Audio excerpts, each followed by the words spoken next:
Hello, ladies and gentlemen. I hope you're doing well. This is the Nyanchama The Brand Media, where we analyze and bring you news as it is. If you have not liked or subscribed to my page, please do so that you can help me grow the channel. I don't know whether you went through the interview yesterday where Edwin Sifuna was being interviewed. There were so many questions which were asked by the interviewer, and I'm glad that he did answer them, but there's so many hanging things that were left behind. For example, he was asked whether he will be running for president, but the answer was a bit, let me say, was not direct, because he said that the team Linda Mwananchi doesn't really belong to him, rather alone. So there will be consultation, and he will come back with the right answer when it's the right time. I have said, because I'm part of the Linda Mwananchi team, the way that decisions are made in Linda Mwananchi are very collegiate. And I wouldn't just be able to do it if I was alone. I have gotten to this place where we are in this conversation because of all the support that we've gotten from young people, from those online, from the, the bunge la Mwananchis all across the places. We have even TikTokers, we have people on social media. They've been pushing this movement. And one of the things that we will not do is to make unilateral decisions. If those people, that's why you see me in every rally, I tell them, you guys are saying we should go and do this. Let that not be a day when I turn back and I don't find you there. So that decision has to be made together with the people, so that it is a decision that is owned by everyone and not just Sifuna, you know. For as long as I don't turn back and find you guys have disappeared. And that's why you see me asking them, Monani Chocha, Diboto ya Gazeti. And then they say no. So let's see, because we have a lot of work to do in order to have a viable candidature, in order to have a viable campaign. But I am not one to run away. You know that. You've known me all these years. There's no day a responsibility will be placed to me or a call will be made to me and then I run away. We have to answer the call of the country. We have to answer the call of our generation. And I believe that if the people feel that this is the best way for us to proceed, we will not say no. We will proceed with the people. So I know many could have wished that he could have said directly that he's going to run for presidency, but he didn't say that.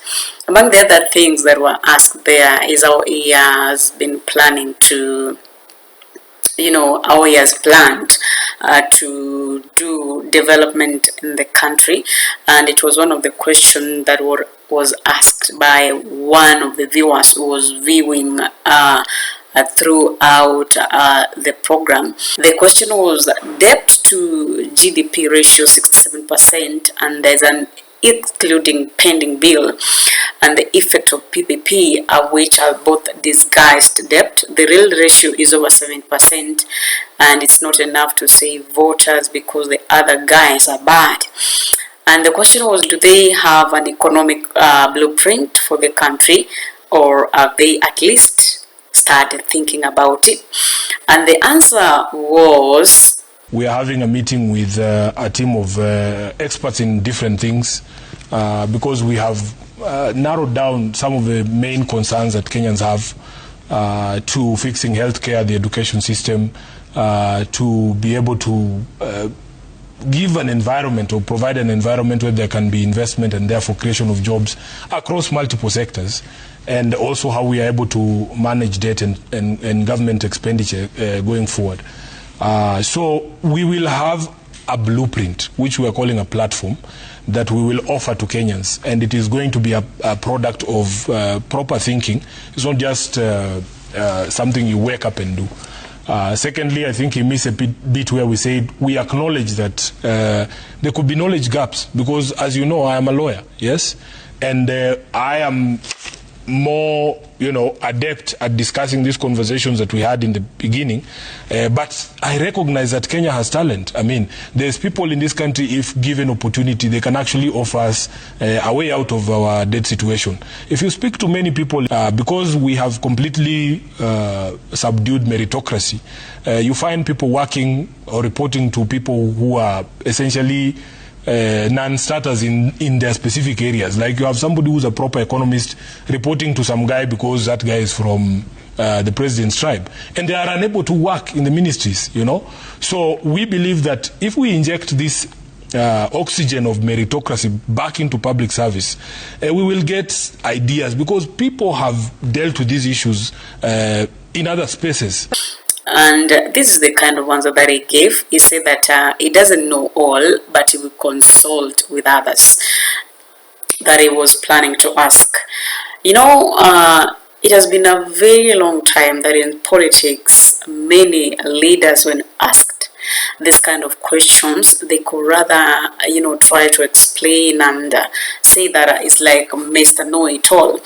But he really admitted that he was going to do consultation with experts in terms of the economy, in terms of health, in terms of education, in terms of agriculture, and that really showed maturity. That is a comprehensive blueprint in what separates a campaign from a movement.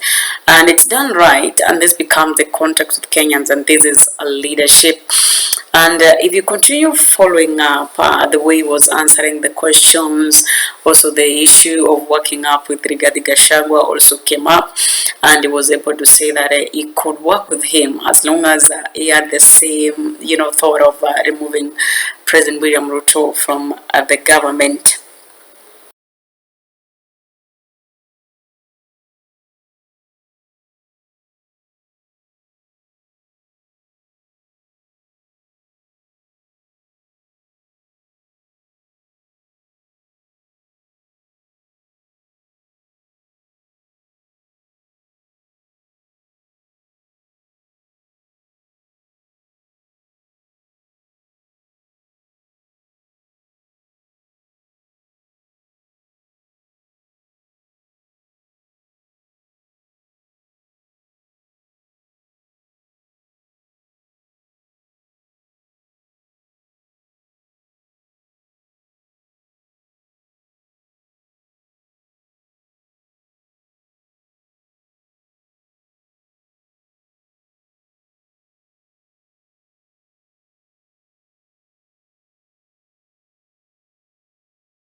in public service